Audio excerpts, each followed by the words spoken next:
संकल्प है, वीरता का यह जयघोष है, त्याग का महामंत्र है और बलिदान का यह अमर गान है। वंदे मातरम। वंदे मातरम हमारे गौरवशाली अतीत का स्मरण है अध्यक्ष महोदय, हमारे स्वर्णिम भविष्य का आह्वान है अध्यक्ष महोदय, और वो यह मातृभूमि का, मातृभक्ति का एक अनुपम भाव है। संस्कृति का शाश्वत प्रकाश है अध्यक्ष महोदय, सभ्यता का यह गौरव है, धर्म की रक्षा का यह संदेश है, कर्म की प्रेरणा है, शक्ति का आह्वान है, विजय का विश्वास है, अमरत्व का स्वर है, पवित्रता का स्पंदन है और आस्था का आधार है अध्यक्ष महोदय। वंदे मातरम भारतीयता का और राष्ट्रीयता का, वंदे मातरम भारतीयता का और राष्ट्रीयता का एक सशक्त हस्ताक्षर भी है अध्यक्ष महोदय।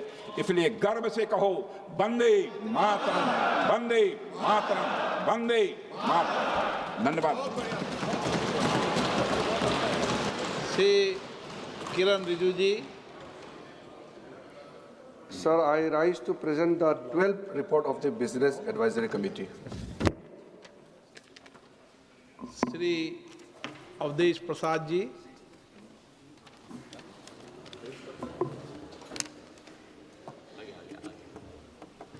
माननीय अध्यक्ष जी, हम आपके बहुत आभारी हैं कि आज एक ऐतिहासिक विषय जिसमें आदरणीय सदन में हमारे नेता माननीय अखिलेश यादव जी देश के भविष्य और कांग्रेस के नेता आदरणीय गौरव जी, प्रियंका गांधी जी ने अपने विचार रखे हैं। हम इन विचारों से अपने को सम्मत करते हुए आज अपनी बात कहना चाहते हैं।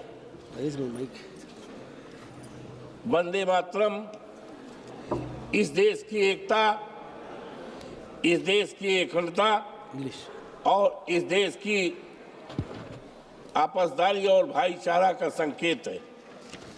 लेकिन आज अफसोस के साथ कहना पड़ रहा है कि आज जो हमारी सरकार है, चाहे उत्तर प्रदेश में योगी जी के नेतृत्व में, चाहे देश की हमारी सरकार हो, इस पर आज भेद किया जा रहा है, आज आपसी विवाद पैदा किया जा रहा है। अभी हाल में 25 नवंबर को माननीय प्रधानमंत्री जी अयोध्या में गए थे प्रभु श्री राम के मंदिर पर पताका फहराने।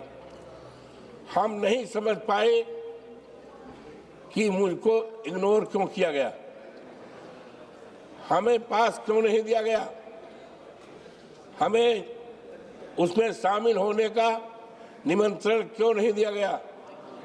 ये मर्यादा पुरुषोत्तम राम के जो लोग हैं, ये अवधेश प्रसाद का अपमान नहीं है, बल्कि अयोध्या के प्रभु श्री राम के लोगों का अपमान है। और साथ ही साथ जो वंदे मातरम का संदेश है, वो संदेश अधूरा होता। मानवर, आज हम जब वंदे मातरम पर हमारे देश के लायक प्रधानमंत्री जी ने शुरुआत की है, और ऐसे समय में अफसोस के साथ कहना पड़ रहा है कि आज आजाद देश में इंसान को पेशाब पिलाने की कोशिश की जा रही है। इधर की कहीं दूसरे की नहीं है,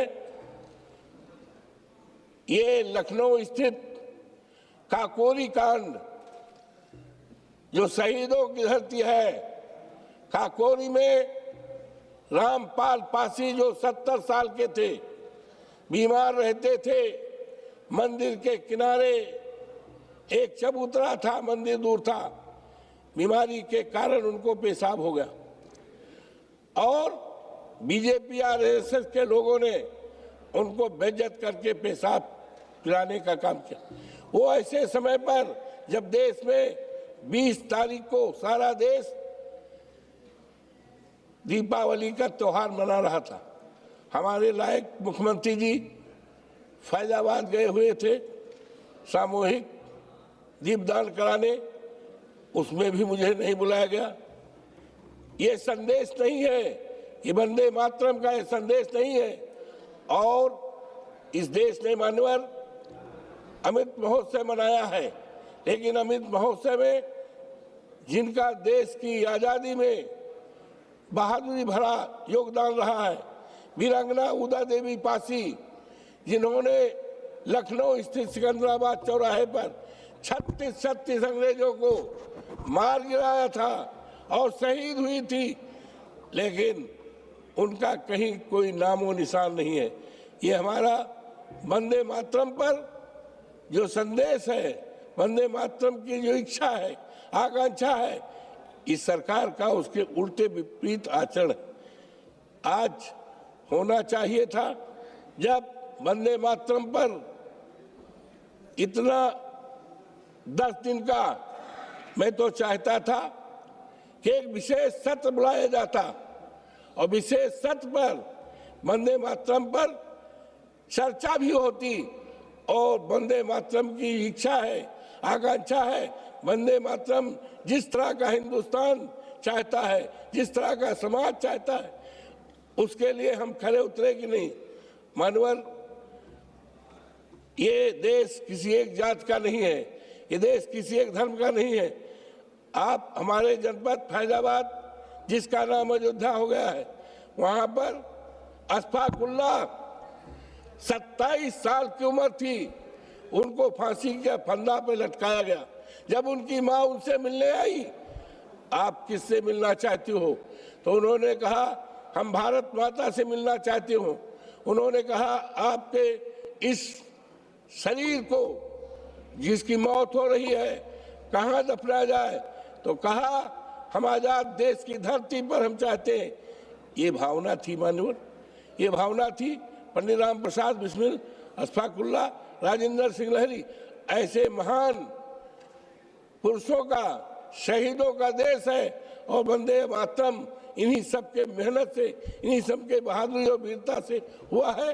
लेकिन आज इसके उल्टे आचरण हो रहा है। आज जब वंदे मातरम पर चर्चा हो रही है, हमारे देश में लाखों लाख करोड़ों नौजवान हैं, पढ़े लिखे हैं, उनके हाथ में कोई काम नहीं है। ये वंदे मातरम की मंशा नहीं है। मानवर, आज जात के नाम पर, धर्म के नाम पर, मजहब के नाम पर आज भेदभाव किया जा रहा है। तो आज हमें संकल्प लेना है कि हमें वंदे मातरम के सम्मान में ऐसा हिंदुस्तान, ऐसा समाज, ऐसी सरकार बनाना है जिसमें कहीं पर अन्याय न हो, अत्याचार न हो, जात के आधार पर काम न हो और किसी को सताया न जाए, कोई भूखा न हो, कोई नंगा न हो, कोई बेरोजगार न हो। मानवर, आपने भी इस महत्वपूर्ण विषय पर हमें बोलने का मौका दिया। हम आप सबके प्रति बहुत आभारी हैं। धन्यवाद।